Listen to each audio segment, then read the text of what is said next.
আজকে আমি বানাচ্ছি মাছের মাথা দিয়ে বাঁধাকপির ঘন্ট। Welcome to my channel. চলো রেসিপিটি শুরু করা যাক।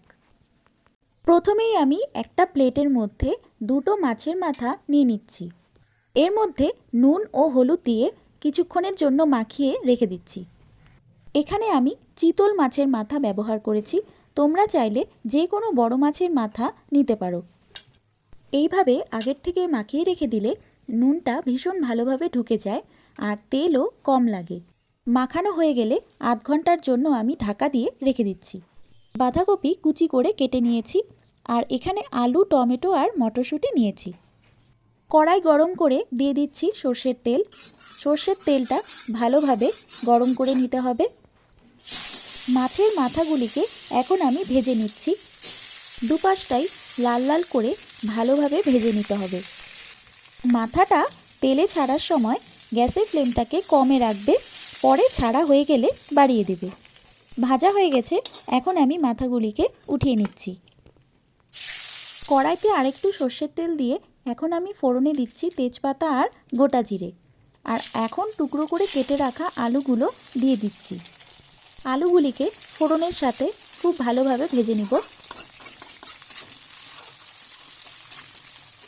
কিছুক্ষণ ভালোভাবে ভেজে নিয়ে এখন আমি এর মধ্যে দিয়ে দিচ্ছি টমেটো কুচি আর থেতো করে রাখা আদা। চাইলে আদা পেস্টও দেওয়া যেতে পারে। এখন আমি এর মধ্যে দিয়ে দিচ্ছি নুন। নুন দেওয়ার ফলে আলুটা খুব তাড়াতাড়ি সেদ্ধ হয়ে যাবে। এখন আমি এর মধ্যে দিয়ে দিচ্ছি মটরশুঁটি।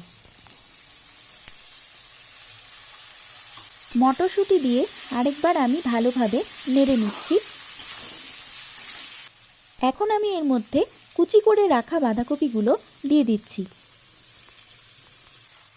এখন দেখে বেশি মনে হলেও আস্তে আস্তে এটা অনেকটাই কমে যাবে।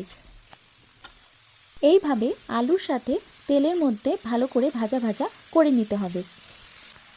এখন এখানে পরিমাণ মতো নুন দিয়ে দিচ্ছি। দিয়ে দিচ্ছি 2 চামচ মতো হলুদ গুঁড়ো, 1.5 চামচ মতো জিরে গুঁড়ো আর 1 চামচ মতো কাশ্মীরি লঙ্কার গুঁড়ো। এইবার মশলার সঙ্গে বাঁধাকপি খুব ভালোভাবে কষিয়ে নিচ্ছি। মশলাটা খুব ভালোভাবে বাঁধাকপির সাথে মিশিয়ে নিতে হবে। এই রান্নার মধ্যে জল দেওয়ার একেবারেই কোনো প্রয়োজন নেই। বাঁধাকপি থেকে যে জলটা রিলিজ হবে সেটাতেই বাঁধাকপিটা সিদ্ধ হয়ে যাবে। এখন আমি কিছুক্ষণের জন্য ঢেকে রেখে দিচ্ছি।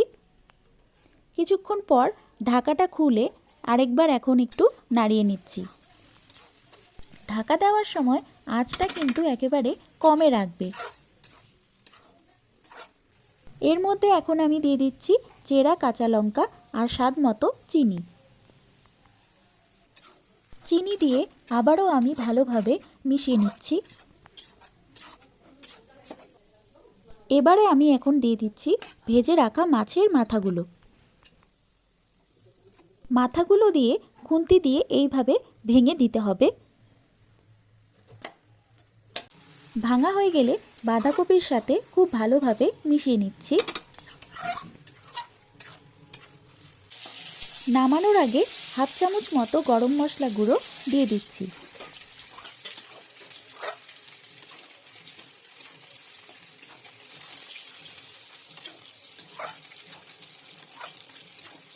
এই রকমভাবে বাঁধাকপি খেতে কে কে পছন্দ করো তারা আমাকে কমেন্ট করে জানাতে পারো।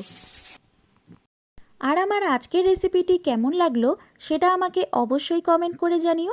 ভালো লাগলে লাইক ও শেয়ার করে দিও। আমার চ্যানেলে যদি নতুন বন্ধু হয়ে থাকো তবে আমার চ্যানেলটাকে সাবস্ক্রাইব আর ফলো করে দিও। আজকের মতো এইখানেই বিদায় নিচ্ছি। দেখা হচ্ছে পরের ভিডিওতে।